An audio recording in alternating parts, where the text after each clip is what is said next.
Without the microphone. Can I manage well without the microphone as well? Try. Well, try. Okay. So I want to start. I also have a bit of an apology.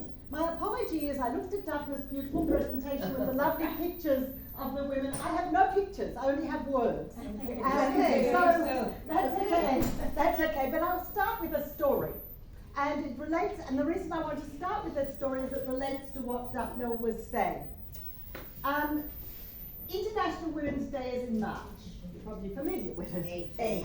And in New South Wales, which is the state of Australia in which I was living most of my adult life, the state government, every year for International Women's Day, would invite different women to speak before the Parliament, and they would also invite some guests. And one year they decided to do an interfaith panel, and I was asked to be the Jewish woman. And the topic was about women and International Women's Day, the problems for women in your the challenges for women in your religious tradition. And there was a Christian, and there was a Buddhist, and there was a Hindu, and there was a Muslim, and there was me. And of course, being the government, the state government, it was very disorganized. So we go in and they haven't decided who should speak first, and they say, who'll go first? And I said, okay, I'll go first, why not? And I stood up and I said, for me as a Jewish woman, I gave a few introductory words, but as a Jewish woman, the biggest challenge, I think, is the issue of the get. The issue that Jewish marriage is intrinsically about the man purchasing the woman, and therefore to undo that marriage, only the man can do it because he's the purchaser, right? So I explained, and I went into a bit of detail, and I also added there are a few other problems for women. Most of them were, in fact, I saw that they were fairly easy to overcome, role in synagogue and so on and so forth, but the get I struggled with. Anyway, I sat down. Now, I forgot to mention that they also invited a group of senior final year high school girls from different religious schools to be in the audience. So I sat down, and then woman after woman from the other four faiths stood up and said, our religion is perfect. There's no problem for women in our religion. And as they're speaking, I'm thinking, did I do the wrong thing? Did I hang out our dirty laundry and it's the wrong thing to do? Anyway, we finished and it was time for questions. Every single question came to me because they didn't trust the other women. And I think that this was a very important lesson for all of us to take, and it relates to what Daphne has to say: honesty, truth, knowing the truth. But we can only overcome our challenges if we acknowledge our challenges. And we're not going to do well unless we do. So I've been asked to address you about hope in Judaism. And one of my challenges was, because it's hope in our Jewish tradition and Jewish sources, is that as a woman I like to find women's sources written by women. The truth is that our tradition didn't provide me with the sources or the words of Jewish women for this presentation. And when I looked at it, I was extremely dissatisfied because every source is authored by a man. So we're going to acknowledge that as we start and then move forward from there, because I actually believe that Judaism, without doubt, is a religion of hope, gives us hope. And we're going to look at hope in our Jewish sources. Now, I'm also not very good with technology, so excuse me if I let you down. Where do I just like this? There we go. Except that we can't see all of it. Is there some way of making this, because the last line, which is the key line, is missing. It's too big. The bottom's cut off. Can you do something about that? No. Can we scroll down? There must be a way. No? Okay, you trust me. Trust me. This is trust. Okay. So this is a psalm, and I've tried to ask, what is hope in our Jewish sources? What is it? And one of the answers is, it's a recipe for peace of mind. God says to us, through King David the psalmist, have faith in hope in God, and everything will go well for you.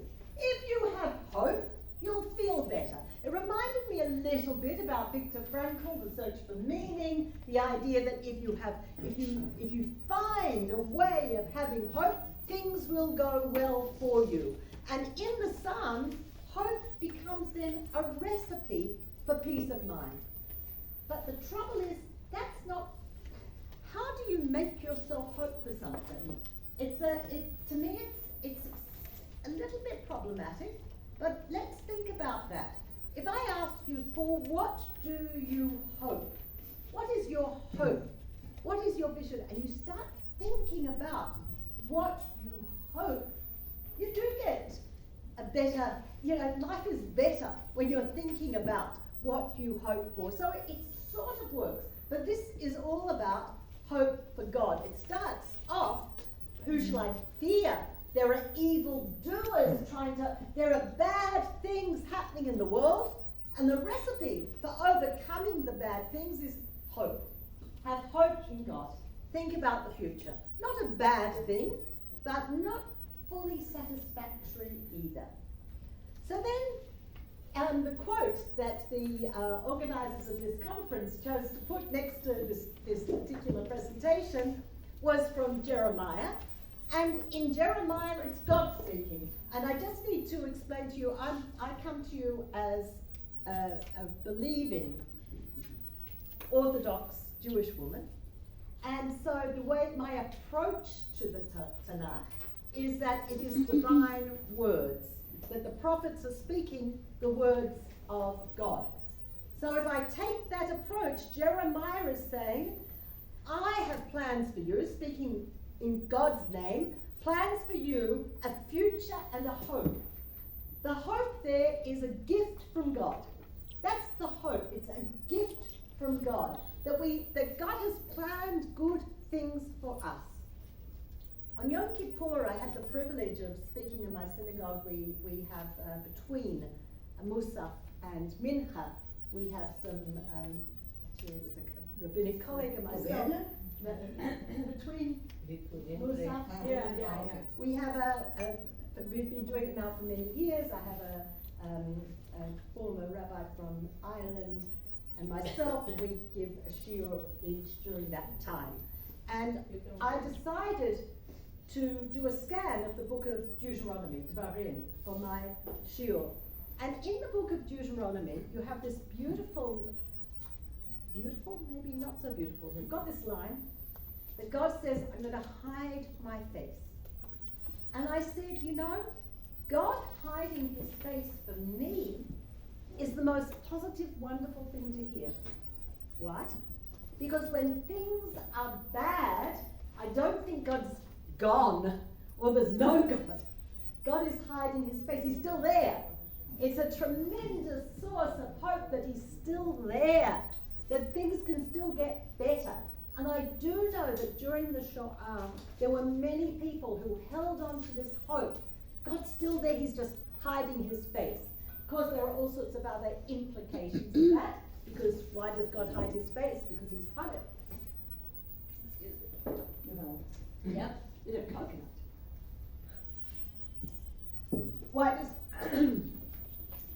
Why does God hide his face? Because he's punishing us for something we've done wrong. So there are all sorts of difficulties with that concept, because then you can end up with self-blame. But let's take that away for the today. Let's just think about the idea that even if things seem bad, God is still there. He's just hiding his face. And Jeremiah says, when things get bad, keep in mind, because Jeremiah was warning us, he was known as the prophet of doom. Things are going to get bad. But don't worry, God's planned for us a better future and a hope. Keep in mind this word future, because future is what it's all about when you have hope. So hope can also be an action, or it should be an action. In the Midrash, it says, God desires, and I've got it, not sacrifices, but hope. What does that mean? When you offered a sacrifice in biblical times, you were reflecting on what you had done bad, and now you wanted to change it. You were looking backwards, but with a view to forward. And if you only looked backward and didn't look forward, you haven't really achieved the aim of the sacrifice. Let me just add that to something that you're all familiar with, that on Yom Kippur, when we repent, we say, I did something terrible, terrible, terrible. It's not good enough to say I did something terrible. You have to say, and in the future, I'm going to do it differently. This is actually the pivot around which Judaism works, and I'm going to show you more of that in one moment. You need to look backwards, but you need to look backwards in order to look forward. And if you stop at looking backwards, or even get stuck in the present, you're not doing the Jewish thing. God doesn't want sacrifices that are the end in themselves. It has to be about moving forward, and hope is indeed about moving forward. Avram Joshua Heschel describes hope as an ability. Does everybody know who Heschel is? I'm just interested, because I've got some no's. It's really interesting. Avram Joshua Heschel was probably one of the most brilliant thinkers of the 20th century. He moved from Europe he was in a rabbinic dynasty. He moved from Europe to the States, to the United States, just before the Shoah. He was sort of rescued by Jewish Theological Seminary, which is the conservative seminary, who did a very good job of rescuing some great rabbinic figures and bringing them over to teach in America at a time when many, many Jews could not get out of Europe. So he came from obviously an Orthodox training, Orthodox background, because that's what there was in Eastern Europe. He ended up teaching at JTS, at the Jewish Theological Seminary. It saved his life. He wrote many books, including God's Search for Man, and his book on the prophets is the seminal book on the prophets. He wrote a beautiful book called The Sabbath, which he calls the Sabbath Holiness in Time rather than Holiness in Place. Credible book. Why it's so interesting is I hadn't heard of him until fairly late in my Jewish education, because he taught at JTS, at the Jewish Theological Seminary, which was a conservative institution. Some of the Orthodox institutions around the world didn't teach him.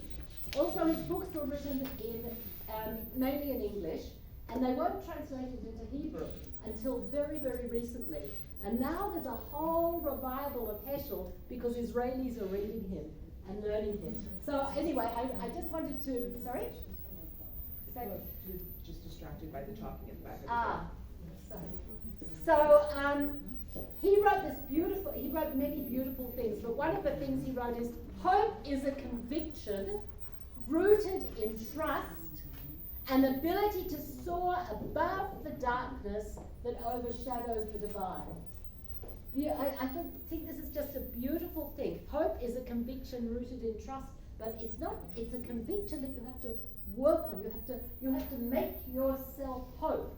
And you do that by the story I said a moment ago about God hiding his face, believing that if things are bad, there's actually light behind the bad. A source I didn't bring for you, but you could think about, is the great Rav Kook, Rav Avraham Yitzchak Kook, who, again, it quotes are hard because you have to find the right few words, but I'm going to summarize what he says about darkness. Rav Kook, who lived at the turn of the 19th to 20th century, was very worried about the evil forces of communism. And he felt that communism was spreading a darkness. He didn't live to see the Shoah, but when you read what he writes, you almost think he's writing about the Shoah era. He saw a tremendous threat to the Jewish future. But he said, in every great darkness, there's light. Light is actually hidden in darkness. And as an Australian who grew up with barbecues, it always reminded me of the coals on a barbecue, that they can look very black, and then you fan them, and light comes out, and flames come out. And that's how he's describing the world. And that is an ability to see more than you're seeing, an ability to go beyond. And that is what Avram Joshua Heschel brings to us, this thought. But I want to move on to hope as the very essence of Judaism. Hope as the very essence of what we are about as a people. And I'm going to start with a text that you're probably familiar with. And this is the story when Moses sees the burning bush. You're familiar with that story. Yeah. So I want to point out a couple of things that to me are absolutely fascinating in this story. So he's pasturing the flocks of his father-in-law. By the way, could spend an hour and a half easy just on these few verses, but we'll try and do it fairly quickly. And he's came to the mountain God to Horeb, which again raises very interesting questions. In the Torah, we have moving geography. You know that. I always describe it like do you remember in computers, before they had the pictures they have now, you used to have these morphing screens when you turned on your computer? No? Okay, mine did. And anyway, moving geography. So he comes to Horeb, which may or may not be Mount Sinai, may or may not be the place that we think it is. Anyway, an angel of the Lord appeared to him in a flame of the bush from within the thorn bush, and behold, the thorn bush was burning with fire, but the thorn bush was not being consumed. I'm sure you all heard that as children, that story. So Moses said, this is the interesting bit, let me turn now and see this great spectacle. Why does the thorn bush not burn up? Now, he's just seen it. So what does it mean, let me turn now and see? He's just seen it. How can you turn and see what you've just seen? And actually we have this in this week's Parsha as well. Just for those who are following, we have the idea of you see something, then Avram in this case, and then he lifts up his eyes and sees it. But if you've seen it, why do you lift up your eyes and see it? If Moshe's seen it, why does he turn around and see it? And that's because we have control over the way we see things. And this is absolutely the essence of Judaism, is that we have control over the way we see things. We can see things the first time, and we can see the dark in them, or we can see the problem in them, or we can see the challenge in them, or we can see the lack of hope in them. Or we can look again and realize there's more to it. There's opportunity. There's something worth investigating. Always look a second time. Always lift up your eyes or turn around. Make a decision to see things differently. It's in this week's Parsha. It's there in this story that I'm bringing you now, because this story is going to become more and more significant because God sees that he's turned to see. Notice that God does not speak to him until he's made that effort to see things differently. And once he's made that effort to see things differently, then God speaks to him, not before. And he says to him, Moses, Moses, and he says, Hineni, which, by the way, is also in this week's Parsha. The word Hineni, here I am. And the answer that God gives to him when he says, okay, I don't want to do this job you're sending me to. I don't want to go to Egypt. I don't want to talk to Pharaoh, but you're making me do it. Okay. So what happens if the people say to me, who is God? Or who sent you? I'm going to have to answer them. Behold, I come to the children of Israel and I say to them, God of your fathers has sent me to you. And they say to me, what's his name? Well, actually, I've always been completely puzzled by this, because I actually don't think that's the first question I would ask. If somebody told me that God has sent me to do something, I don't think the first thing I would be asking is, what's his name? But nevertheless, this is a beautiful literary opening for what I think, as I just mentioned, is the essence of Judaism. Because God says to Moses, Eyeh Asher Eyeh. It's often translated, certainly in Christian texts, as I am who I am. And the reason that some of our commentators did translate it in the present is, you probably know, in the Hebrew language, in the biblical language, there is no present tense. So they said that was used as a present. But you're going to see that I'm going to base a lot of this on Jonathan Sacks. I'll come back to that in a moment. But he says, I will be who I will be. So you should say to the children of Israel, Eyeh, I will be, has sent me to you. What is God saying to Moshe here? He's saying the essence of your relationship with the divine is future looking, future orientation. That's what the essence is, and that's what you've got to tell the children of Israel. Remember, Yitz Greenberg, many years ago, wrote a beautiful book about the holidays. I can't remember its name at the moment, but Yitz Greenberg writes about Pesach. And in Pesach, he says that Pesach, the message of Pesach is a universal message. The universal message based on the fact that the children of Israel were slaves in Egypt for 200 years. What does that mean? It means generation after generation was born into slavery. They never would have seen anything else. And yet, things changed. They came out of slavery. And that, he says, is the universal message. At the time Yitzchak was writing, it was the time of the Vietnamese boat people, and he said that it's going to change. Things are going to be different, and we can always keep that hope in mind. That's the message of the story of the Exodus. Things can be different. That's the essence of our relationship with the divine. And I'm going to quote Rabbi Jonathan Sacks a lot in the next few minutes that we have together, because to do what everyone does, scholar, non-scholar, we're giving a lecture, we Google, right? Google Judaism and Hope, and 90% of it is Jonathan Sacks at the moment. I had the privilege, a tremendous privilege, of spending time with Jonathan Sacks, both here and in his home in London. But here, I want to tell you the story. Jonathan Sacks was invited, well, I invited him to participate in a conference on forgiveness, an international forgiveness conference that was across religions. It was a few years ago now, obviously, because he's passed away. And he wrote back and he said, look, I would do it, but I have to be in Israel the week before the conference, and I can't come back 2 weeks in a row. So I went and reported to the committee. I've asked him, but he can't do it. And he said, oh, why don't you do pre-record an interview the week before? Wrote back to him, and he graciously said he would. But the funny thing was that he always stays at the David Citadel Hotel on King David Street, always stayed there in Jerusalem. And it just happened that on the day we set, some American foreign minister or somebody from America was there, and they closed King David Street. Those of us who live in Jerusalem know this is a hazard of living in Jerusalem. They close the streets when they're foreign dignitaries. So they closed the street. And we had arranged, the David Citadel Hotel had beautifully given us a room to do this interview, and they wouldn't let in the photographers who were Arab into the street. So Jonathan Sacks and I are on the phone, and he agrees to walk out, and he came up to Notre Dame Hotel, which is just up the road. It's a Christian hotel, where I've never gotten over that generosity to walk out and come up to the other hotel so that the Arab photographers could record the interview. And he gave me, like, the interview itself I think is about 45 minutes, but he gave me like more than an hour of his time. Incredible man on forgiveness.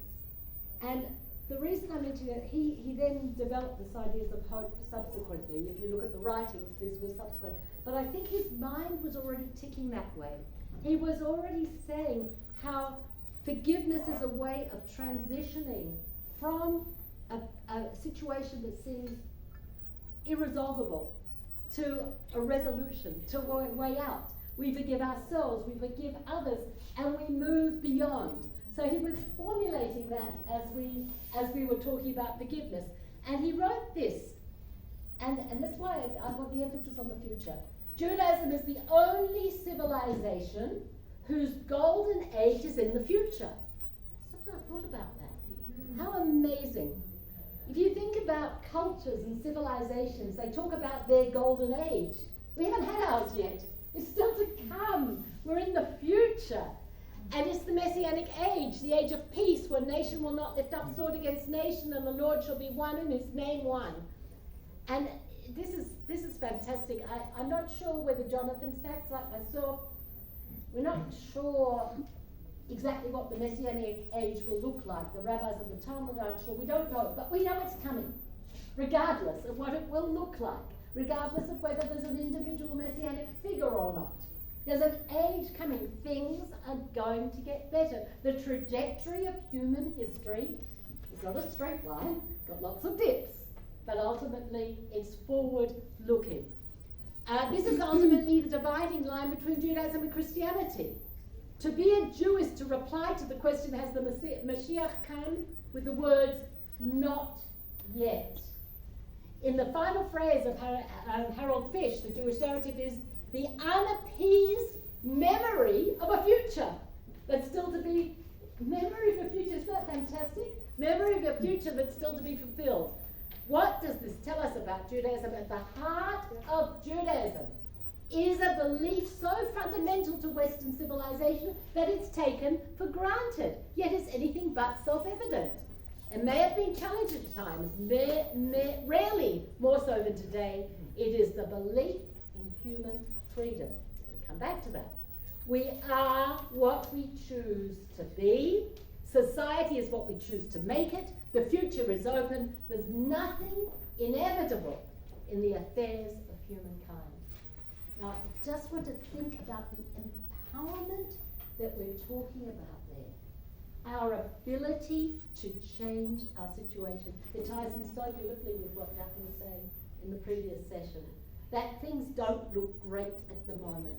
But if we maintain the hope, and I'll come back to more definition of that word in a moment, if we maintain the hope that we can change our situation, then we'll do it. If we give up on changing our situation, we won't do it. This is, Judaism says, you can't give up. Judaism says through Jeremiah the prophet, I've given you hope. I've given you a future. And yet, I will be. It's about the future. So this is what Jonathan Sacks tells you. I do have to refer to another one of my great teachers. In my life, I have to tell you, I've had incredible privilege.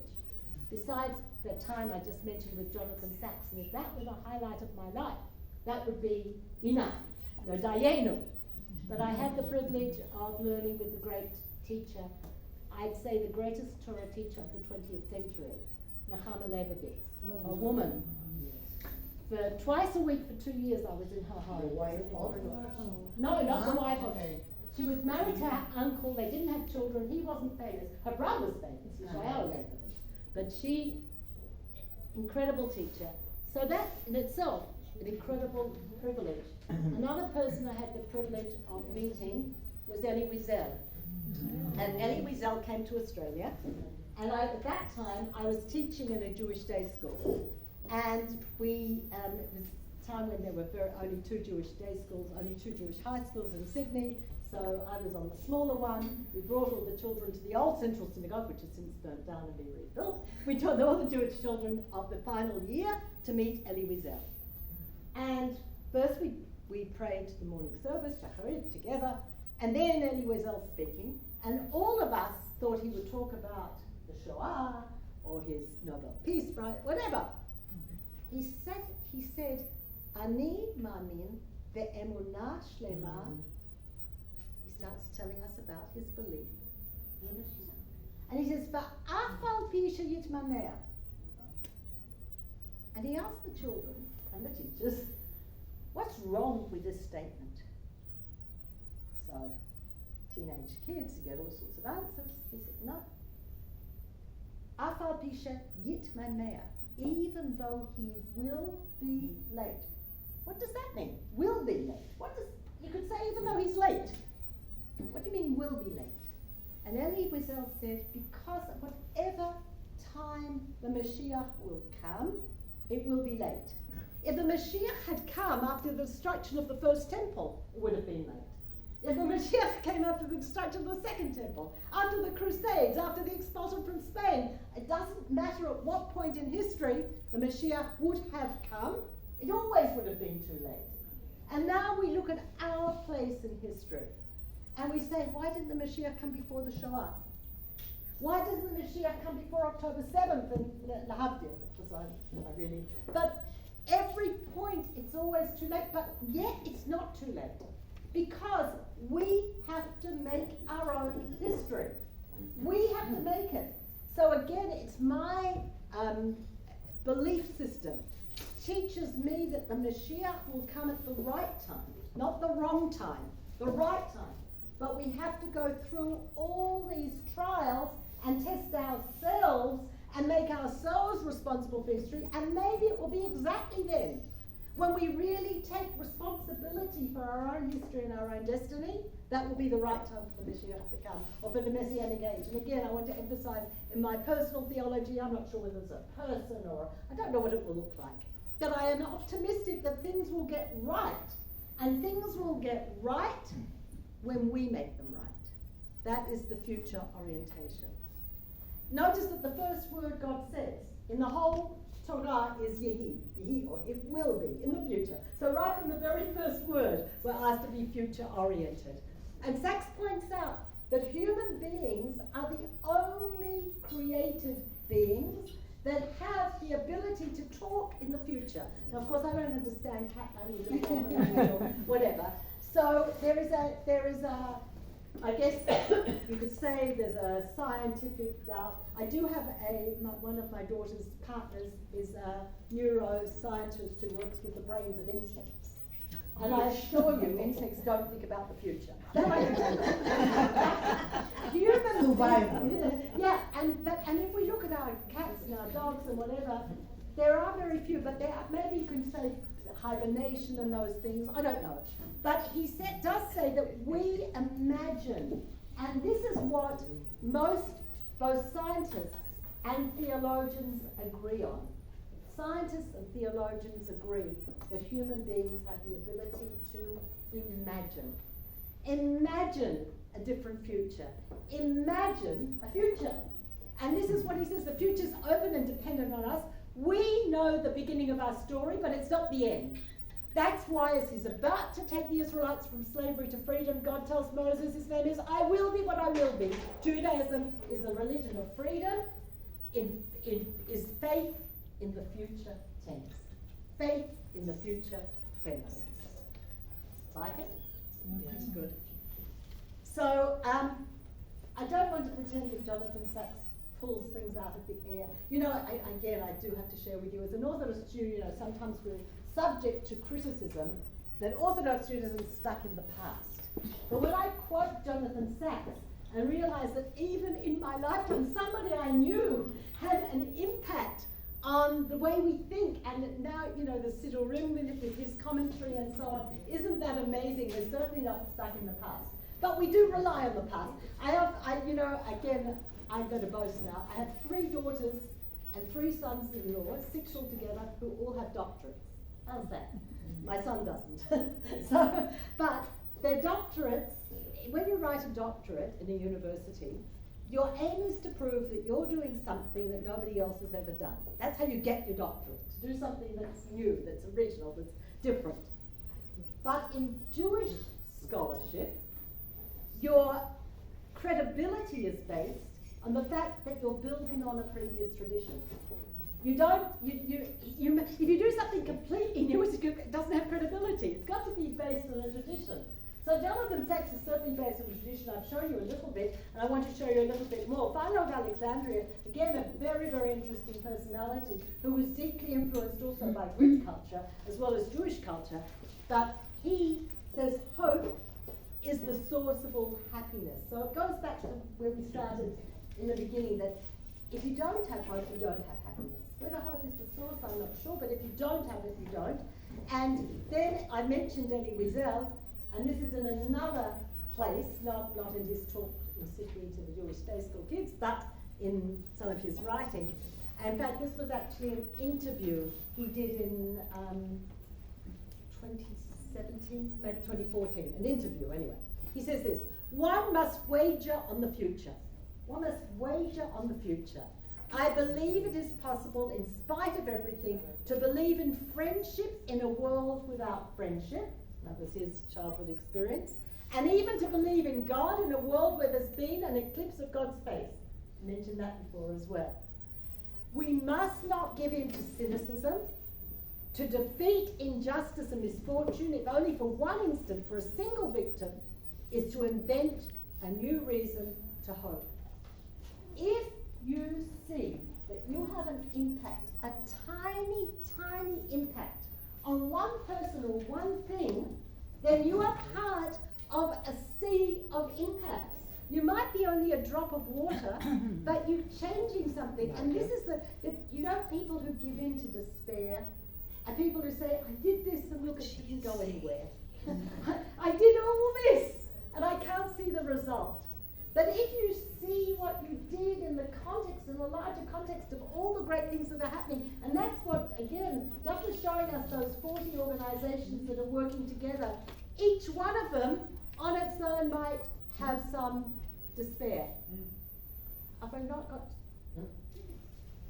Have I got time? Have I run out of time? No, it's fine. You're fine. I thought I had to put it fast. It's Chcemy fine. sobie wlewa, jeśli. No? Okay. Okay. Okay. Fine. Okay. So this was with the questions and answers. Yeah. And Yeah, I'll be there. Okay.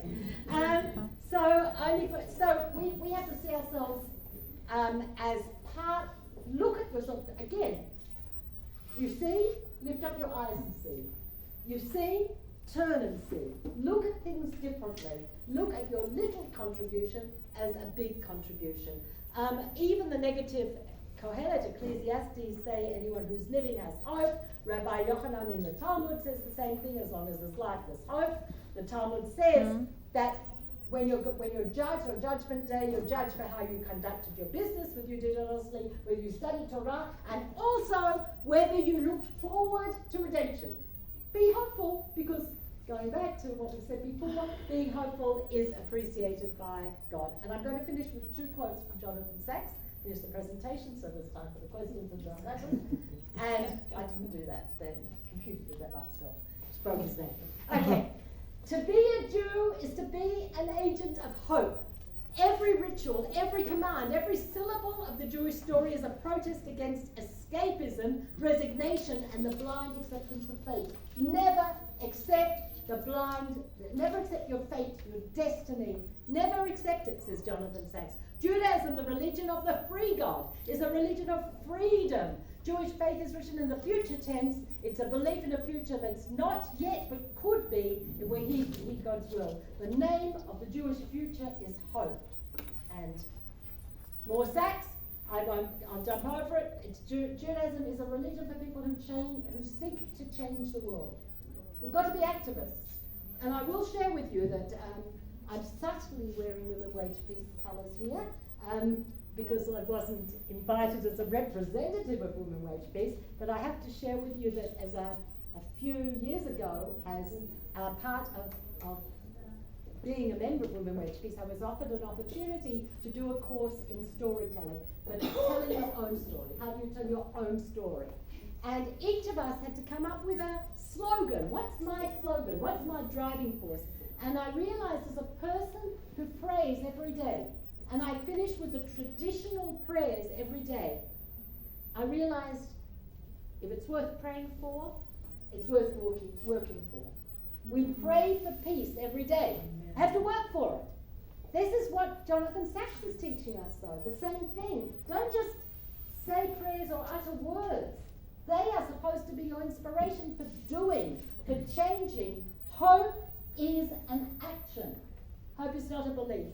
And this is where I'm going to disagree with Daphne. She said that she's found optimism. It's not optimism she's found, it's hope that she's found. And they're not synonyms. Optimism is the belief that things are going to get better.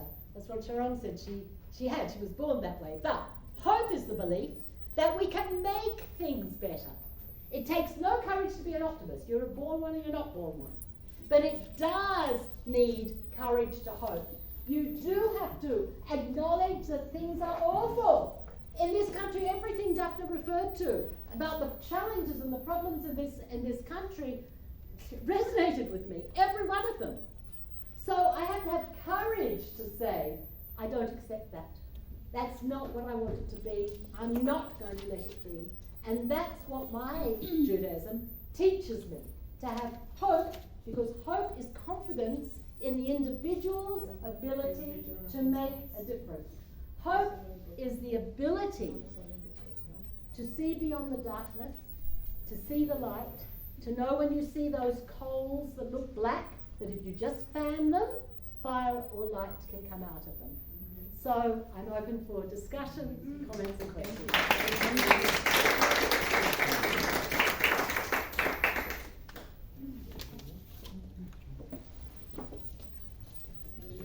thought you would, but I'm very happy to stand by Peta. The thank you, the formal thank you will come later. But if there is anybody who has question about what we just heard. How come we are activists of women for wage peace? What was, how come I'm Yeah. involved? Okay, so let me start by saying, when I told you about this storytelling, but I will share with you that I work in the world of interfaith, but on a theological leadership level, and as part of that work, I was invited to be part of what's called a spiritual community, funded by an American foundation.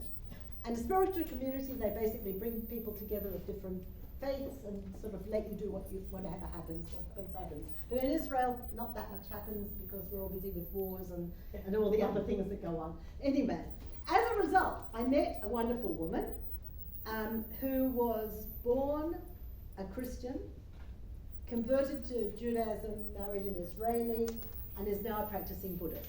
Lovely woman, great woman. Yeah. And she said to me one day, I'm going to be sitting outside the Prime Minister's house. This was 11 years ago, after that Gaza war. And we are going to be fasting for 50 days. The war had been 50 days. 25 women, each took 2 days of fasting. 25 women, each took 2 days. So that there was a 50-day fast outside the Prime Minister's house. So we're going to be sitting in the tent. The tent had previously been occupied, by the way, by Gilad Shalit's family. So it was, they came in, and they said, and I said, of course, I'll go and support you. And I walked in, and there, I didn't know it was the beginning of Women Wage Peace. And there were two of the great pillars of my belief, peace and women. And I said, this is my organisation, I've got to sign up. And I gradually became more and more involved. But what's interesting is Women Wage Peace is essentially a secular organisation. But on October the 4th, 2023, Women Wage Peace and our partner organisation, Women of the Sun, had a big event. And at that event, we announced our plans for the next 2 years. And one of the plans was for a project called part of the Building Bridges group of projects to look at how religion can be used for peacemaking. And the next day, which was the Thursday, I phoned Naaman. I said, Naaman, you know I'm in. She said, yes, your name's on the list. So, to cut a long story short, when the war started, we didn't start that project straight away. We were all frozen, as you can understand, and it took us a while to get going with the projects, but after a while we said we have to do what we plan to do. We can't be frozen in our activism. If there's time, I'll tell you a bit more about that for me in a moment. And we started this project of looking at religion for peace building.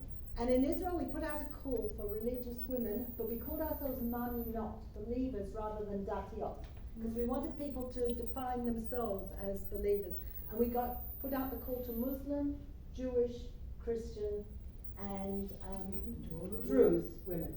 And because we were very lucky, because we had more applications than places, sometimes you, and so we were able to select a fantastic group of women that covered these four religions. We brought them together, we did workshops. I worked with Raifa, of course, who's become like a sister to me, my Muslim colleague, and we took these women through a process, and then we had 5 meetings during the war.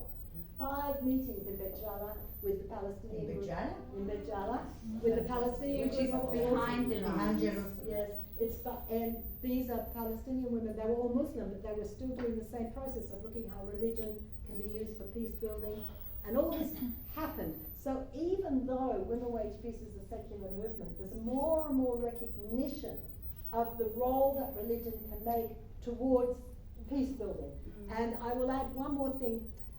One of the things that I do, and I recently came back from Australia touring on behalf of Women Wage Peace, and one of the things is when we go out and we represent the movement around the world, we share each other's experience, and we sort of do informal training to help what are the messages we're going to bring. And we had a session, and we were each asked to explain why we are committed to the movement, and I gave my line, it's worth praying for, it's worth working for, or whatever.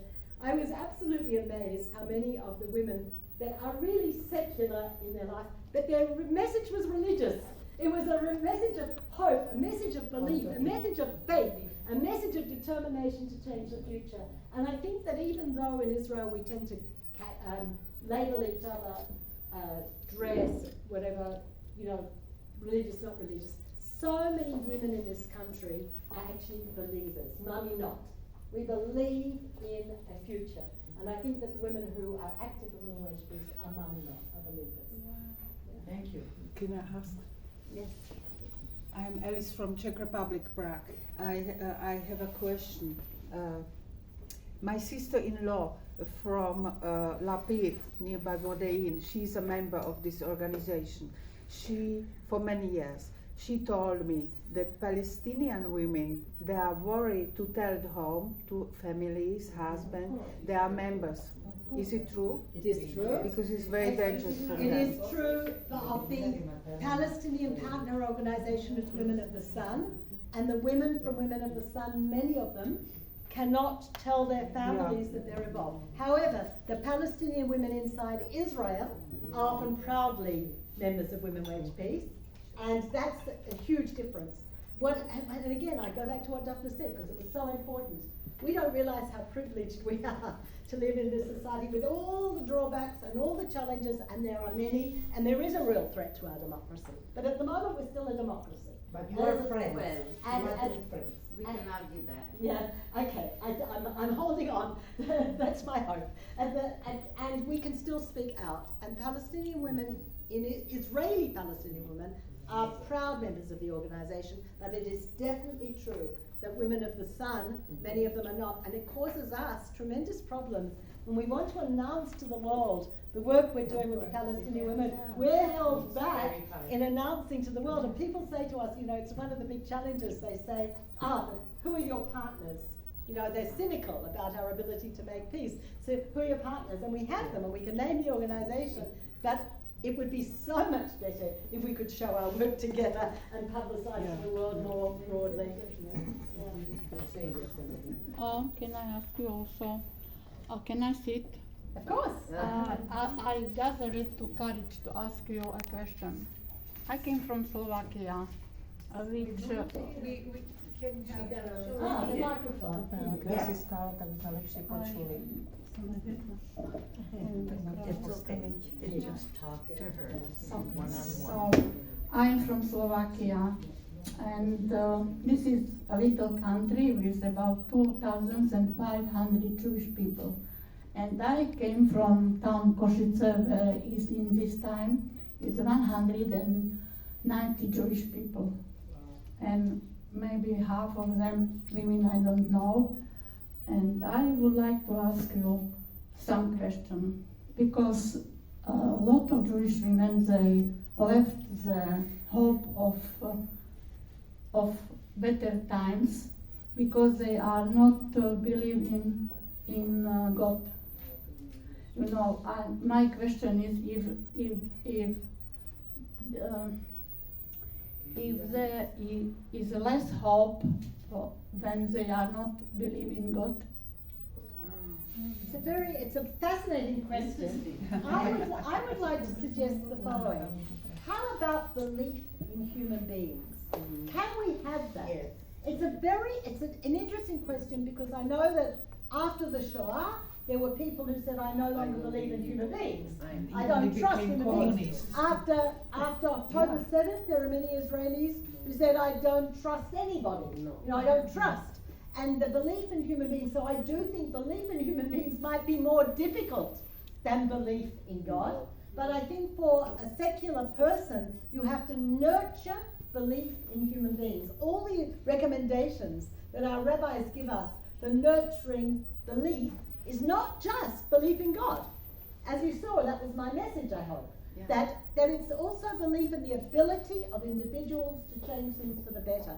So I think that secular Jews can nurture that, and also look at our history. Look at how a few individuals have really made a difference. You can identify individuals who made a difference, unfortunately sometimes for the good and sometimes for the bad, that if you analyze the ability of an individual to make a difference and see that it can really happen, then you can still take that message forward, even if God's not in your picture.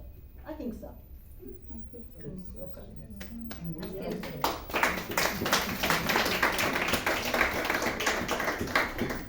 This is such an honor. I must tell you, I believe in hope, and I thank you because we all need it. Thank you so much. Thank